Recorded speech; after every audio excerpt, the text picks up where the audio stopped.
የተወደዳችሁ የእግዚአብሔር ቤተሰቦች እግዚአብሔር አምላካችን በመዝሙረ ዳዊት ጸሎት ላይ ያደረገውን ገቢረ ተአምር ወይም አምላካዊ ሥራ ለማወቅ ትፈልጋላችሁን?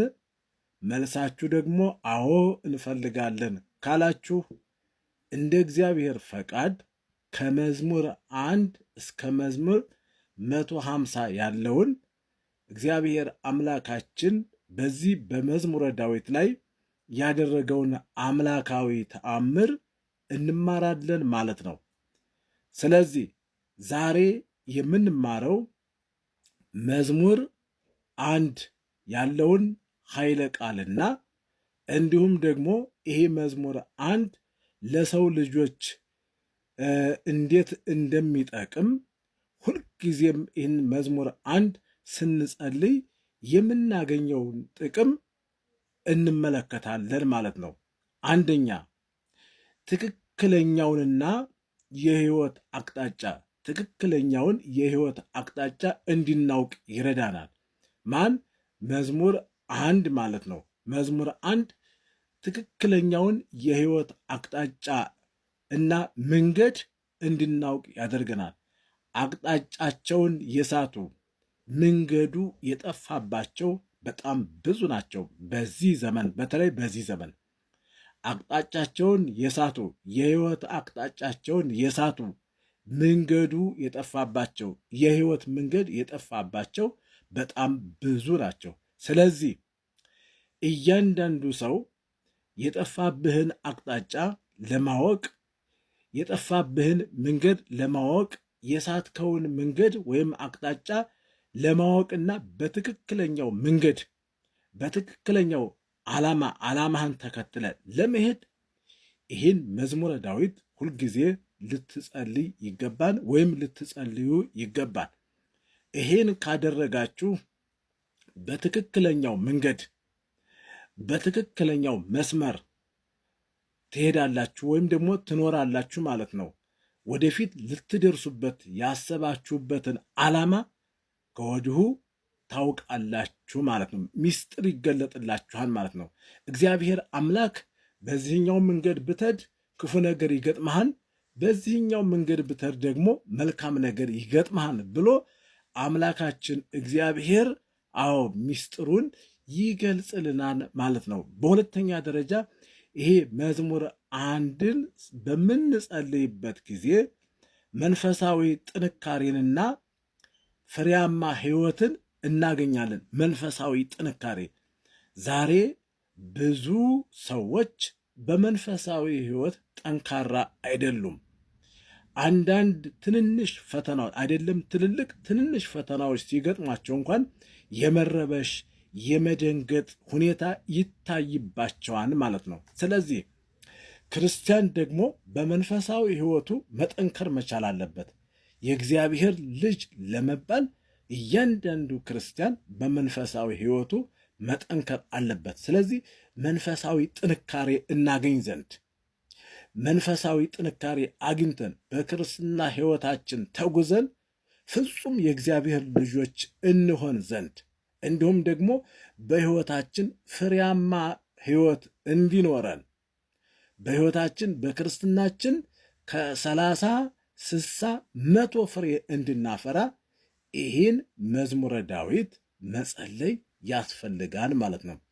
ይህን መዝሙረ ዳዊት ሁልጊዜ ዘወትር ጠዋትና ማታ በምንጸልይበት ጊዜ በመንፈሳዊ ሕይወታችን ጠንካራ እንሆናለን።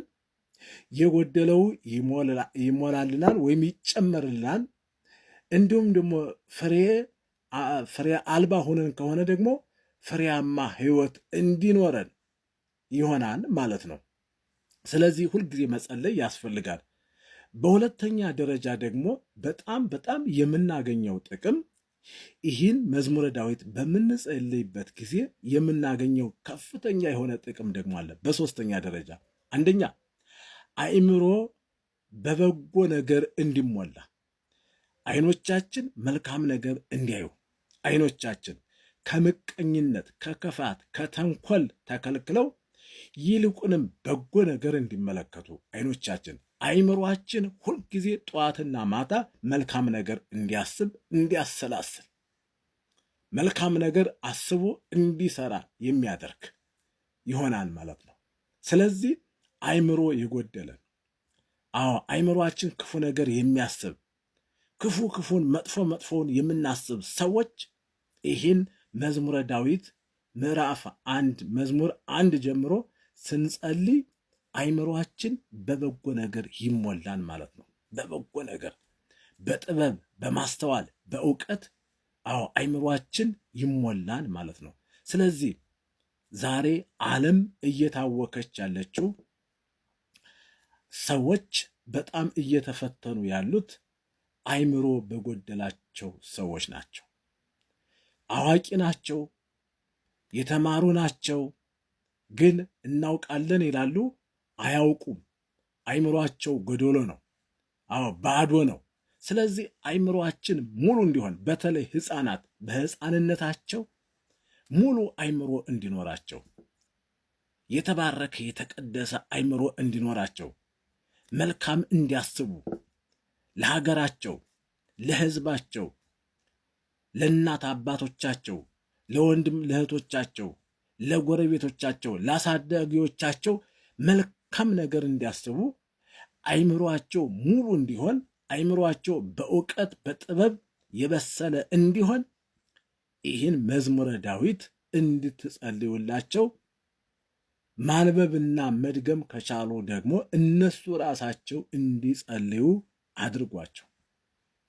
ስለዚህ በመዝሙረ ዳዊት የምናገኘው በረከት ተዝቆ ተነግሮ አያልቅም።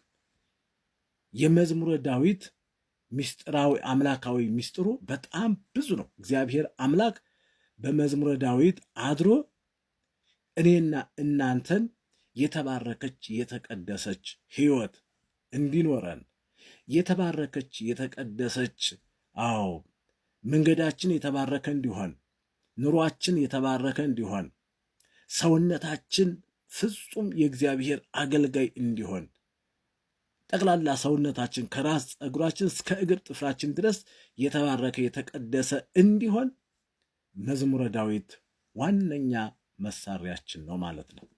ስለዚህ መዝሙረ ዳዊት የጸለየ ሰው በተለይ ደግሞ መዝሙር 1ን በምንጸልይበት ጊዜ ትክክለኛውን ሕይወት እናገኛለን። ሕይወታችን አቅጣጫውን እንዳይስት በትክክለኛው መንገድ እንዲሄድ ይሆናል። ሁለተኛ መንፈሳዊ ጥንካሬን እናገኛለን። ፍሬያማ ሕይወት እንድንኖር ያደርገናል። በጎ አይምሮ እንዲኖረን በጥበብ በእውቀት የበሰለ አይምሮ እንዲኖረን ያደርገናል ማለት ነው። ስለዚህ መዝሙር 1ን ሁልጊዜ ጸልዩ። መዝሙር 2ን ደግሞ ለምን እንደሚጠቅም ነገ እንማራለን። ይሄ ትምህርት ለሁሉም እንዲደርስ ሼር አድርጉ፣ ፎሎ አድርጉ። ወስብሐት ለእግዚአብሔር። እግዚአብሔር አምላክ የአባቶቻችን አምላክ በሁላችን ላይ ይደር። ደህና እደሩ።